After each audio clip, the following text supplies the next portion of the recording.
is Jackie Schaefer. I am the owner of Kandy, and I have been in business for not quite an entire year just yet. Awesome. And what made you kind of think up doing freeze-dried candy? Like, what got you into it? I'm not real sure. It just was intriguing to me, and I wanted to try freeze-dried candy and freeze-drying foods in general. And I did some research and figured out that it wasn't necessarily a very hard process, and so I bought a freeze dryer and I started freeze drying candy. Awesome. And do you guys have your products in store, or is this an online only situation? Where can we find some of your products at? I actually don't even sell online too much. I am in a few stores locally. One of them is an ice cream store. One's a pizza shop. I am in Shelby, as well as in a store in Shelby. I do craft shows and other events like that as well. Awesome. And where are some of the places that we can find you pretty regularly in the summer? In the summer, you would have to go to probably like Sol Froyo, which is, a local ice cream shop, as well as Pronto Pizza on Ashland Road. Awesome. Awesome. And what are some of your best sellers? Oh, of course, the Skittles. Regular, wild berry, sour, all of them. The kids just cannot stop. They're their most favorite kind, and a lot of the taffy. What is the most unique thing you've put in the freeze dryer? Ooh, that's a good one. Probably Little Debbie Christmas tree cakes. And how did those turn out? They're actually not bad. They're one of my favorite things, but freeze-dried is a whole different ball game. It doesn't change the taste, it just changes the texture, and I didn't love it as much as I love just a regular Christmas tree cake.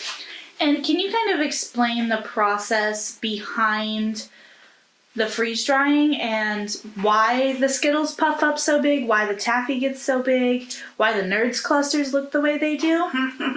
So, freeze drying is kind of actually, the process is a little bit misleading. Most people think that it involves freezing the food, when in all actuality for candy purposes, you're not freezing it at all. The outside drum in the freeze dryer is frozen, and the inside trays are actually heated to around 150 degrees.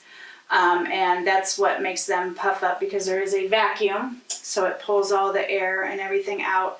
And so it actually creates a vacuum that's heated and cooled and condensation and all sciencey and stuff. And where do you see yourself and Cryo Candy in the next 5 years? Hopefully I'll have a few more machines. I will be in a lot more stores.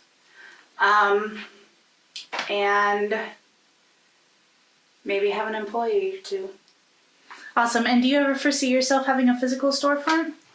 At this time I don't. I currently work for Mainsfield City Schools, and I really enjoy my job. So, unless something major happens or whatever, I would not consider a storefront, because I really do enjoy my actual day job. Do you have any promos coming up, fundraisers, events like the Piece on My Block? I don't really have any events scheduled. Summertime is kind of slow as far as events in general. I will look into the fall and around Christmas time when they pick back up. In the fall, I'm also affiliated with the TY marching band, so I always have candy with me. The kids love it.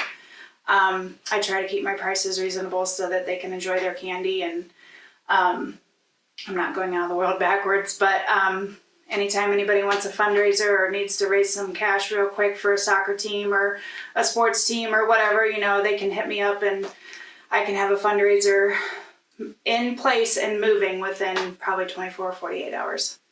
Awesome. And what do the fundraisers kind of look like for you and for the organization? What we do is we pick out types of candy they would like to sell. I try to explain to them. Obviously, I'll give them my top sellers so they can pick from that. Sometimes they want things that are a little bit more pricey and take a little bit more time, so I have to explain to them the pricing differences and some of that. Typically, I try to keep it as close to 50-50. Usually it's like a 60-40 split between myself and the organization, and it all depends on, they get to pick their price point. Like, I have a minimum that they have to charge, all the way up to, I mean, if they feel like they can get $10 out of a bag of candy, then they can go ahead and try to get $10 out of a bag of candy. But I always recommend anywhere between $7 and $9 per bag, just depending on how much money they want to make per bag. Awesome. And then where can people find you to either message you or to place an order? I am on Facebook, and they can reach out to me there. On Messenger, my phone number's on there.